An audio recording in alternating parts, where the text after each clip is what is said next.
Fala galera, desculpa mais de vocês e hoje galera, vou trazer pra vocês esse vídeo. Caramba, meteu zangado forte aqui agora. Fala galera, desculpa mais de vocês e hoje vou falar sobre a saga dos X-Men no cinema. Esse vídeo, como vocês devem estar prestando atenção, é meio que me inspirando no quadro de sagas do Zangado.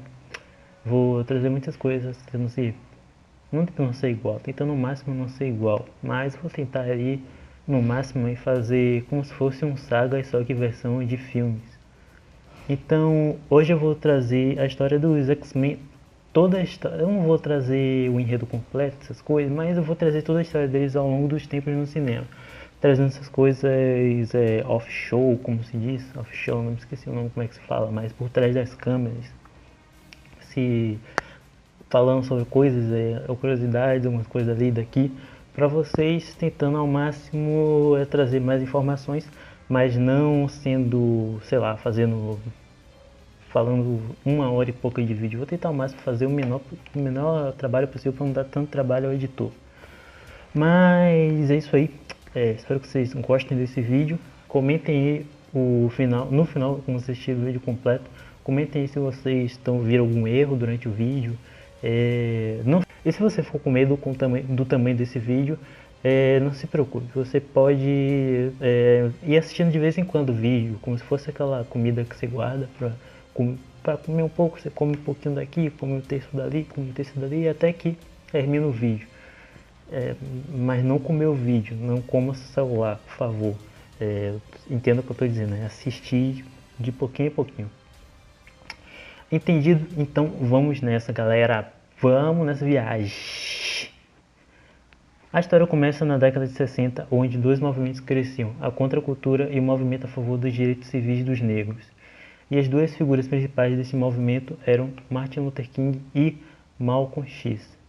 Martin Luther King era conhecido como um homem em prol da paz e defensor dos direitos iguais entre negros e brancos, que naquela época estava muito evidente. Aquilo, tinha ruas em que negros não podiam ir. Se um negro estivesse num ônibus e um branco estivesse em pé, ele tinha que dar o lugar. Estava muito na cara que aquilo estava acontecendo. Então ele decidiu se juntar, fazer um movimento a favor dos direitos civis dos negros. Mas do outro lado também tinha outra pessoa, Malcolm X, que era uma pessoa muito amargurada com o racismo e muito do apartheid, que tinha o apartheid, porque né, aquilo praticamente é apartheid, que tinha com os Estados Unidos, né, durante sua infância.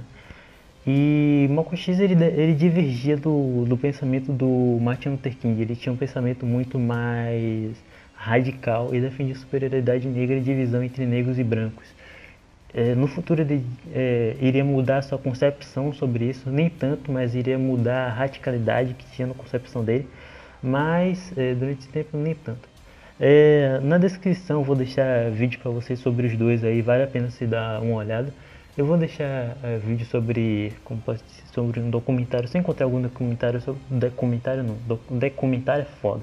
Documentário sobre os dois e um vídeo sobre nerdologia resumindo muito bem coisa sobre os dois. Eu não vi documentários porque eu tinha que fazer esse vídeo o mais rápido possível. E esse roteiro demorou 2 semanas para fazer. Imagina se tivesse visto algum documentário. Puta que pariu, documentário não, cara. Mas Stan Lee e Jack Kirby, em 1962 para 63, vendo como esse movimento estava sendo as principais notícias dos Estados Unidos na época, decidiram criar os filmes de super-heróis. Aí você me pergunta, peraí, Stan Lee eu conheço, mas Jack o que? Jack Kirby. Se você perguntou isso é porque você não assistiu o vídeo da Era de Ouro. Mesmo que você tenha assistido, você ainda vai dizer, eu sei desse Jack Kirby aí, mas qual a história dele? Tem alguma coisa aí? Jacob Kurtzberg, vulgo The King, ou simplesmente Jack Foda Kirby, nasceu em 28 de agosto de 1917 na cidade de Nova York. Ele é descendente de judeus austríacos e durante a sua infância e juventude ele era bem problemático, mas ele não era simplesmente de todo ruim. Ele sempre foi um artista e idealizador de mão cheia, sempre trabalhava em vários projetos e era sempre um cara que queria fazer tudo relacionado a desenho, escrever, várias tipos dessa coisa. Um dos seus trabalhos mais famosos durante essa época do início da carreira dele, em 1930, essa época, 1920 também, 1930, essa época, ele trabalhou como intervalador, um nome bem fácil de se falar. E você me pergunta, mas o que é isso? Vou lhe responder agora. Um artista que preenche a ação entre grandes quadros de movimento. Tá vendo aí a cultura? Olha quantas coisas você já tá aprendendo no início desse vídeo. Deve ter uns 5, 7 minutos de vídeo aqui. E você tá aprendendo muita coisa, hein? E você me pergunta, mas ele trabalhou aonde nisso? Eu lhe respondo que ele trabalhou num desenho desconhecido aí, Popeye, né? Desconhecido esse desenho. Seu primeiro trabalho com revista de quadrinhos foi em Wild Boys Magazine, na fodástica Eisner and Iger. Lembra dela no meu vídeo de Era de Ouro dos Quadrinhos? Se você viu o meu vídeo, você não vai estar agora viajando aí sem entender o que está acontecendo, tá vendo? Você não assistiu o vídeo, ó. Não vou falar nada. Se você clicar aí no meu canal do YouTube, você descendo um pouquinho, indo em playlists e vendo a playlist Era de Ouro dos Quadrinhos, você vai encontrar meu vídeo, ó. Só uma dica aí de mestre. Ele desenhou títulos de ficção científica, capa, espada e faroeste, né, nessa empresa aí, na Wild Boys Magazine, não, na Eisner and Iger. Em 1940, Jack Kirby teve seu primeiro trabalho com um super-herói na tira de jornal Blue Beetle. Durante esse tempo, Kirby conheceu e começou a colaborar com o cartunista editor da Fox. Não Fox Century Fox, que a gente conhece aquela empresa, mas outra Fox. Joe Simon, outro que apareceu no meu vídeo da Era de Ouro, que você deve estar boiando aí sem saber quem é. Se você não viu o vídeo da Era de Ouro, você vai continuar boiando, cara, pelo amor de Deus. Tô zoando. Mas continuando, que além de seu trabalho de equipe, continuou a ser freelancer ambos. Simon, em entrevista na Comic Con de 1998, falou que o Kirby, que amava o trabalho do Kirby e que não acreditou quando estava vendo o que ele fazia em estúdio, que ele fazia seus desenhos, toda a sua arte. Kirby quis trabalhar junto com o Simon e o próprio aceitou. Assim, os dois fizeram várias colaborações que nasceram vários heróis. E você que assistiu o vídeo, você já sabe que colaboração desses dois nasceu, né? Kirby colaborou na edição de estreia do Capitão Marvel Adventures da Fawcett Comics. Você lembra? Ele também tá no meu vídeo da Era de Ouro. Tá vendo crossover de várias pessoas da Era de Ouro. Se não assistiu o vídeo, você vai continuar boiando aí. Tô lhe dizendo. Vai lá, ó, playlist, dica de mestre. Vai lá na playlist Era de Ouro dos quadrinhos que você vai ver lá. Ó, dica de mestre. Aproveita e deixa um like lá, por favor. Jack Kirby teve que seguir o estilo do CC Beck que ele trazia nas histórias. Não foi uma passagem tão grande, mas ele passou pelo Capitão Marvel. A dupla foi contratada para trabalhar na editora Timely Comics, mais tarde conhecida como Marvel Comics. No início, Simon e Key criaram vários heróis bem aleatórios, o Red Raven, Comedy Pierce, Mercury, The Vision. Esse The Vision serviu de base para o Visão, mas não tem quase nada a ver com o Visão que nós conhecemos hoje em dia. Hurricane, Doug the Cave Boy e um tal de Capitão América. Kirby também foi o responsável pela criação do Quarto Mundo. E também ele mais tarde foi responsável pela criação dos Eternos. E como eu já falei, seria muito pedir para vocês soldar, respeitar o rei, pelo amor de Deus, o cara é muito foda, não é possível. Infelizmente, 6 de fevereiro de 1994, Jack Kirby faleceu aos 76 anos de insuficiência cardíaca. Felizmente não há tanta comoção pela morte dele em torno do grande público, uma pena mesmo, já que ele foi responsável por vários dos quadrinhos que nós conhecemos hoje em dia. Então se você viu o sucesso da Marvel, agradeço a Jack Kirby, Steve Ditko e Stan Lee. Muitas pessoas só agradecem ao Stan Lee e se esquecem do Steve Ditko e Jack Kirby e dizem, mas eles só foram desenhistas, não foram só os desenhistas. Acho que o exemplo mais foda disso tudo é Steve Ditko. Mesmo o Stan Lee querendo reconhecer ele como co-criador do Homem-Aranha, responsável por muitas coisas do Homem-Aranha que faz, tanto que ele fala que em vários momentos praticamente parecia que Steve Ditko estava fazendo quase que o quadrinho sozinho, ninguém quer reconhecer isso, só os simples desenhos, sendo que muita da personalidade do Homem-Aranha foi criada pelo Steve Ditko. E isso nem é uma mera falácia minha, é algo concreto. Pós-morte do Kirby, houve várias revistas em quadrinhos em homenagem do Jack Kirby. Em 2006, a filha de Jack Kirby, uma mulher bem fácil de encontrar na net, tanto que nem tem imagens dela na internet, por incrível que pareça, eu pesquisei, aparece imagem de uma mulher diferente da outra, pesquisei o nome dela, até me esqueci o nome dela, nem Nem vou colocar porque não vale a pena, porque não aparece o nome dela, nem tem matéria na Wikipedia. Porra! Anunciou que haveria uma minissérie em 6 edições chamada Galactic Bounty Hunters, com personagens e conceitos não lançados do Jack Kirby. Em 2011 tivemos Kirby Genesis da Dynamite Entertainment, que relançou vários quadrinhos, entre eles a Miss Fury, que eu falei lá na série da Era de Ouro, e Sombra, vários desses heróis da Era de Ouro, porque eles têm uma tara por trazer coisas antigas de volta à tona, para muitos leitores hoje em dia lerem e falarem, caramba, muito foda antigamente. Essa minissérie ela era de 8 edições, escrita por Kurt fucking Busiek, escritor de Marvel, um dos maiores quadrinhos da Marvel. Desenhado pela entidade Alex Ross, desenhista de Marvel e também Reino do Amanhã. E também desenhado pelo espetaculoso brasileiro paraibano Jack Herbert. E agora eu vou falar de Stan Lee, ou The Man. Stanley Martin Lieber, ou mais conhecido como Stan Lee, foi todo muito escritor, editor, chefe, empresário, ator, produtor, executivo, monge junto com o Jack Kirby. Esses dois eu não sei se eles foram, mas eu acho que foi, né? Pelo que eles criaram, não é possível, deve ser monge, não é possível. Nasceu em 28 de dezembro de 1922 em Manhattan, Nova York, Estados Unidos. Ah, você achou que eu ia contar a história dele, mas não vou não. Eu vou contar a história dele no vídeo da Era de Prata. Você agora vai querer falar, caramba, posso ir na Wikipedia e encontrar, por favor, não faz isso. Faz isso, cara, vê meu vídeo da Era de Prata, se inscreve aí, vê o vídeo, que eu vou trazer um vídeo falando sobre a Era de Prata pra vocês. E vai ser um videozão, hein. Isso eu prometo. Mas com toda a história dele sendo falada, eu já posso voltar aqui ao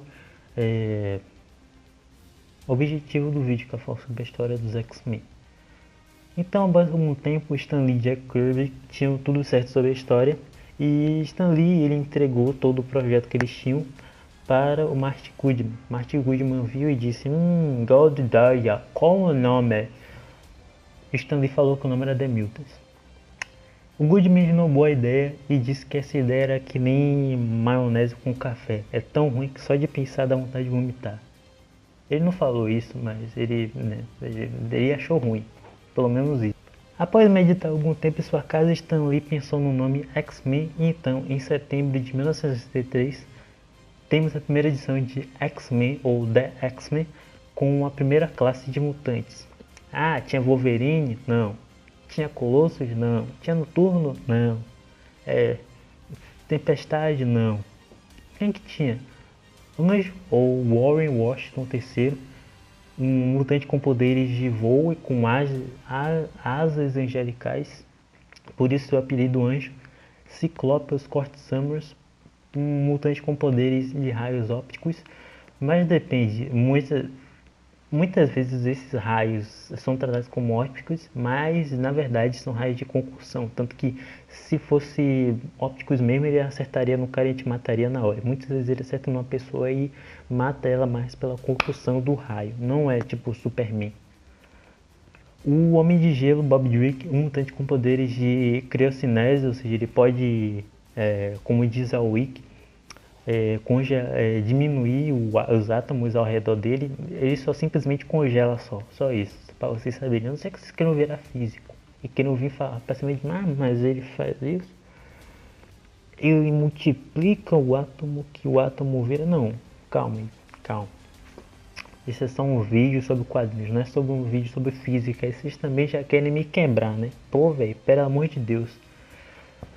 Fera, Hank McCoy, um mutante com poderes de super agilidade, super força e praticamente uma fera. Só que ao contrário dele atualmente, ele não tem como posso dizer, os pelos que ele tem, ele não é realmente uma fera.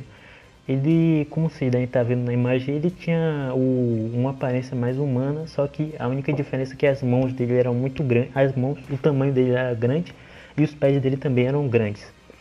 E finalmente a recém-chegada Jean Grey, ou Garota Marvel. Garota Marvel? Então quer dizer que ela antigamente era chamada de Garota Marvel? Se você quiser manjar, você chega pro seu colega e fala, pô, velho, você viu aquele quadrinho novo da Garota Marvel? Garota Marvel, que é essa daí? Da DC? Não, Garota Marvel é Jean Grey, rapaz. Aí, ó, você já tá manjando. Aí você vem pra mim e diz, sucesso de crítica, venda, análise, até o maior crítico do cinema na época veio e falou: essa HQ é muito foda, foda pra caramba. Não foi. Não foi sucesso de nada. Ninguém, não era ruim, não era uma bosta, mas também ninguém comprava, porque tinha Homem-Aranha, Vingadores, Thor, Hulk na época, não sei se eles ainda tinham cancelado, eu acho que sim, tinham cancelado, né? E muitos outros quadrinhos que faziam muito mais sucesso. O Homem-Aranha principalmente fazia muito mais sucesso, e tinha vários outros títulos da Marvel. Então, os X-Men acabou que foi mais um durante todo. Você pode dizer que, mas esse motivo pode ter sido porque as pessoas riram e disseram: caramba, esse quadrinho, ele é algo, o Stan Lee tentando lacrar. Mas eu duvido muito, eu acho que foi mesmo porque as pessoas não se interessaram muito. Os X-Men, por muito tempo, eles foram tidos como um patinho feio da Marvel, você pode até dizer. Um dos detalhes interessantes nessa primeira fase dos mutantes é que Xavier se dizia interessado pela Jean Grey. Esse é o João de Deus da nova geração, né? Que bom que mudaram uma merda dessa. Como é que vão enfiar uma porra do negócio desse? Pô, velho, o cara, tudo bem que ele não era um senhor de 60 anos, ele devia ter uns 40, uns 39 anos de idade, mais ou menos aí, chuta essa idade. Mas, poxa, velho, que bagulho, porra é essa? Pelo amor de Deus. Mas também toda a equipe dos X-Men queriam pegar a Fênix Negra, é impressionante. Ela era mais desejada que a Mia Khalifa naquele site de entretenimento básico aí que muitos acessam pela interwebs. O único que não forçava a barra era o Ciclope, que gostava dela e não conseguia falar dos seus sentimentos para ela, pois ele era muito tímido. Inclusive, hoje em dia, o Ciclope é o tal moleque piranha, né? O cara já deu em cima de Psylocke. Se casou com a Emma Frost, pegava a Emma Frost quando era casado com a Jean Grey. Ali pergunta: que timidez é essa, meu filho? Queria ter uma timidez dessa, não é possível. Mas cara, porra, que pariu, não é possível. Após o tempo de publicação, Stan Lee e Jack Kirby viram que esse título não estava dando em nada, então eles decidiram largar o projeto e deixaram para outros artistas.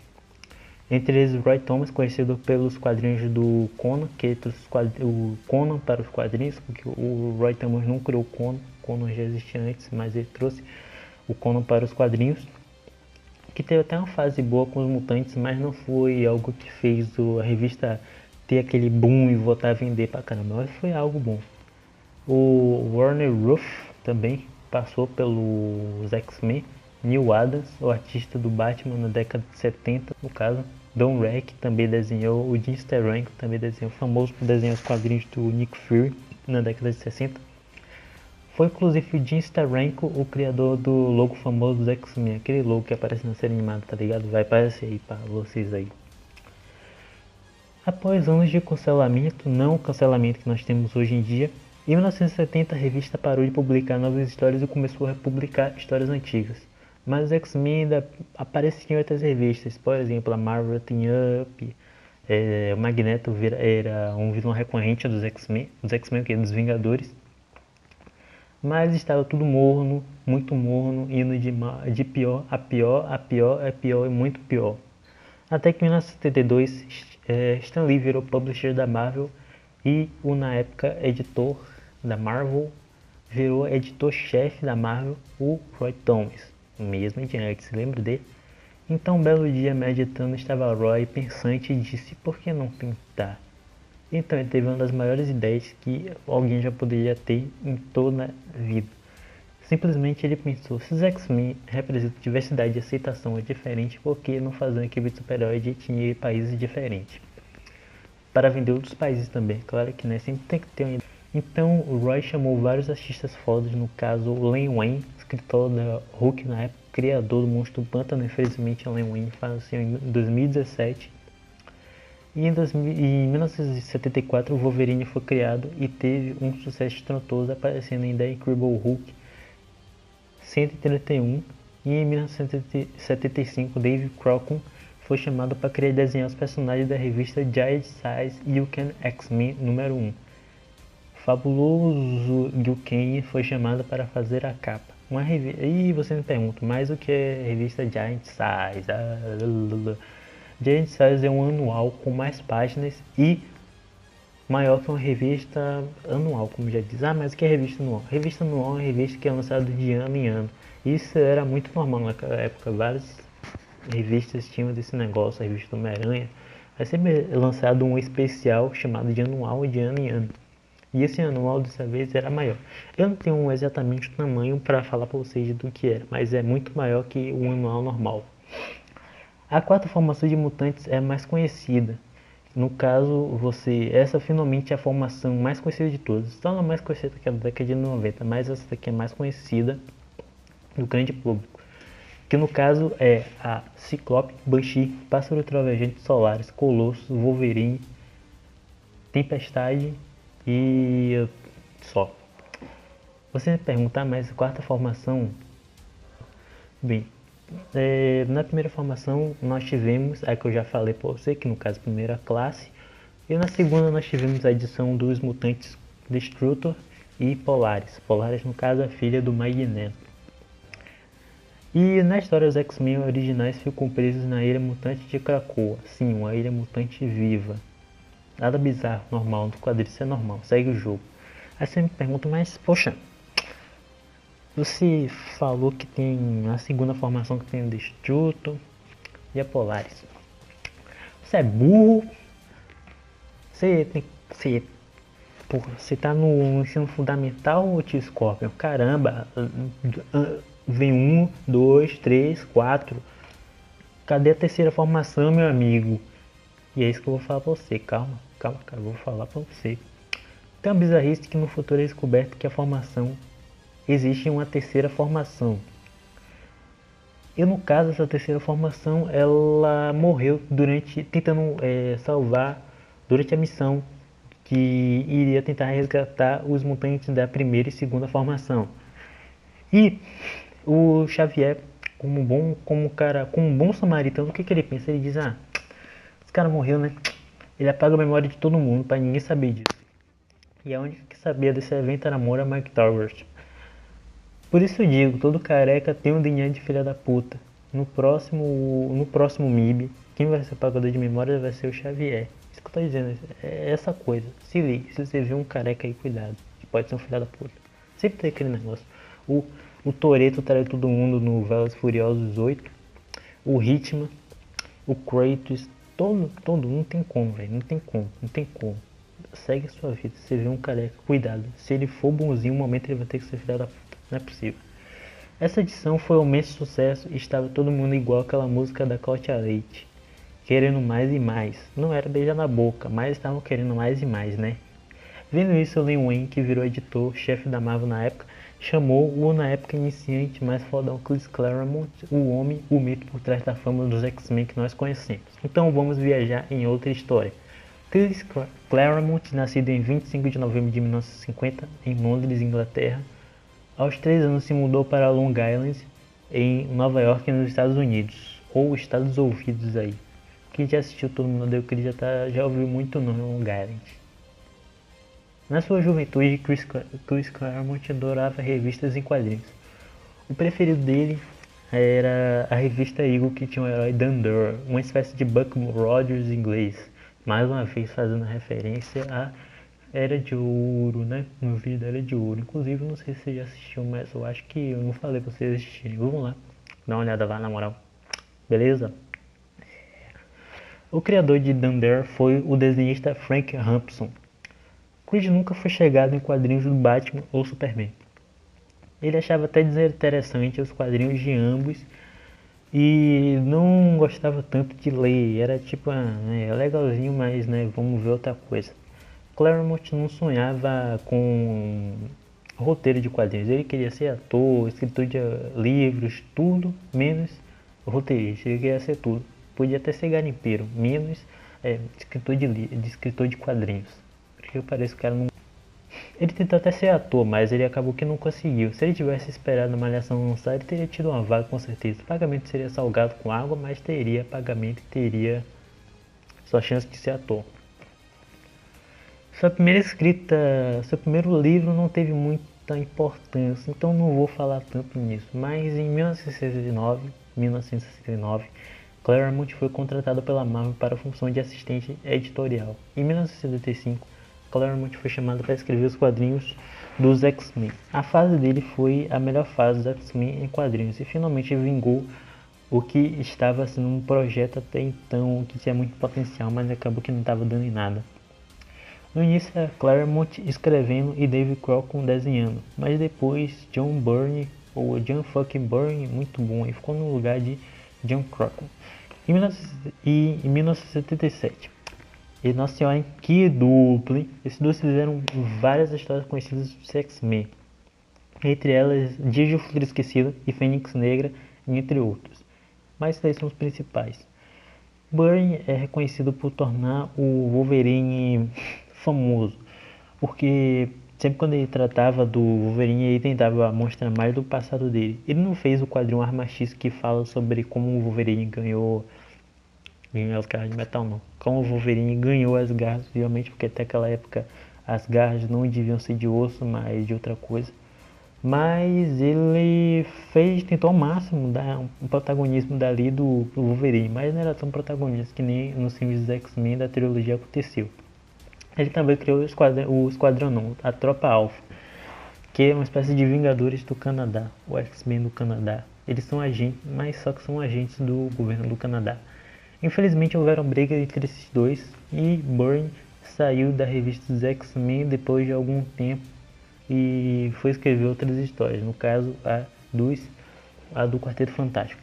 Eu contarei a história do Byrne em outro momento, num possível vídeo falando sobre o Quarteto Fantástico nos cinemas. Chris foi escritor com mais tempo em uma revista, sua fase durou nada mais nada menos do que 16 anos. Pouco tempo, né? Pouco tempo.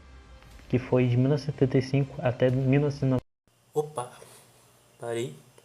O vídeo ficou muito longo, então vai ter a parte 2, que vai ser só dos X-Men no cinema. E as outras partes, que vão ser tudo dos X-Men no cinema, falando dos filmes e entre outras coisas. E lembrando que o vídeo é bem antigo, ele é lá do início da quarentena, antes de agosto, bem antigo, então por isso que tá bem assim, cheio de piada, cheio dessas coisas aí sem graça aí.